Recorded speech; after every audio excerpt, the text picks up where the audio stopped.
Today there is dangerous news from Ukraine. Here, the Russian Federation conducted the biggest single air raid in history, with over 1,500 missiles and drones launched in a single night to destroy Ukraine's logistics, to starve off and collapse the front line without supplies. What followed, however, shocked the Russian war planners and showed them how truly far they are from victory.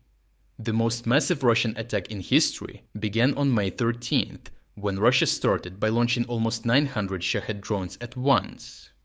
The strikes were tightly focused on the western regions of the country to collapse key Ukrainian logistics nodes.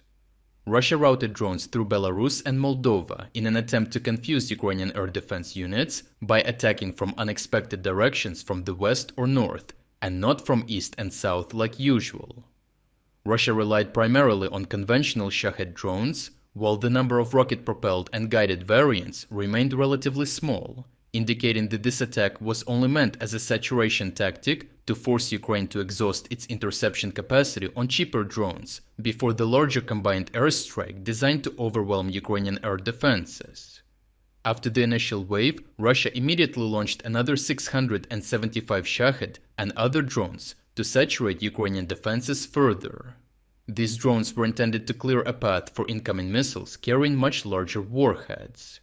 Russia then launched 3 Kinzhal ballistic missiles, 18 Iskander ballistic missiles, and 35 Ka cruise missiles. The threat of additional Russian strikes remained high because Russia didn't use Kalibr or Iskander K cruise missiles in the latest attack, instead relying on strategic aviation and Iskander M ballistic missiles. This shows that further missile launches are highly likely, as Russia still has enough missiles of other types. Russia's objective with this massive strike was to disrupt Ukrainian logistics in the western part of the country by striking transport links and railway infrastructure. These routes are critical because most Western military aid enters the country from Poland by rail, and by targeting this infrastructure, Russia aimed to sever Ukraine's access to vital military supplies. The strikes also targeted Ukraine's military-industrial complex, including air bases and related military infrastructure in western Ukraine, in an effort to reduce the country's military production capacity. Fuel depots and other logistical facilities connected to the war effort were also attacked to slow the movement of war materials to the front line and cause a collapse. However, Russia not only struck military and logistical targets, but civilian ones as well, particularly in Kiev, where residential buildings and civilian enterprises were hit. Especially notable was Russia's use of the double-tap tactic, in which ballistic missiles struck the same locations again several hours after the initial attack to hurt Ukrainian rescue workers. Attacks also damaged port infrastructure in Odessa and energy facilities, including a gas pipeline in Dnipropetrovsk Oblast and infrastructure sites in the Kharkiv and Zhytomyr regions. Nationwide, more than 180 sites were damaged, including over 50 residential buildings. Despite the sheer scale of the Russian massive night attack, Ukraine still managed to shoot down 94% of the incoming drones and 73% of the missiles, virtually nullifying all Russian efforts. This makes the operation one of its most successful air defense efforts of the war, even though the scale and missile compositions of the attack were remarkable. Interceptor drones accounted for roughly 30% of all UAV kills, highlighting their growing role as a cost-effective tool compared to missiles.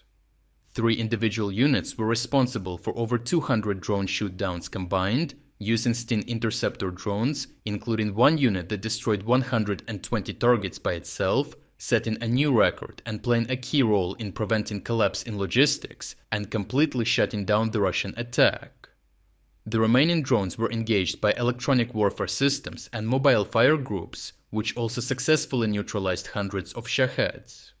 Russians bet on the fact that Ukraine has a problem with ballistic missiles because it currently operates only between 6 and 10 Patriot air defense batteries, which are the only reliable defense against ballistic missiles, and interceptor missile shortages remain severe.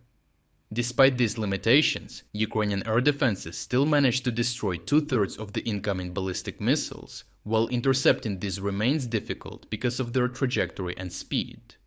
In contrast, Ukraine can effectively destroy other targets, such as cruise missiles, of which they managed to shoot down approximately 82%. Using such a massive attack isn't sustainable for Russia, because without achieving decisive effects, namely the anticipated logistics collapse, followed by the subsequent frontline collapse, clearly showing that current Russian stockpiles aren't anywhere sufficient to break Ukraine. Overall, Russia's highly anticipated massive operation completely failed to achieve its main objective of cutting Ukraine off military supplies despite launching the biggest combined airstrike in its history. Even after committing unprecedented numbers of drones and missiles, Moscow was unable to operationally isolate Ukraine from Western support or sever the critical rail lifeline. This strike instead highlighted a growing strategic problem for Russia.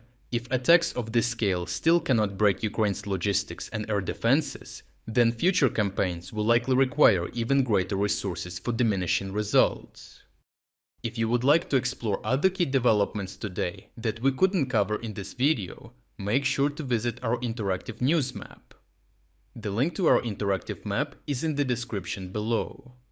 Thank you for watching this update, and a special thanks to everyone already following our interactive map.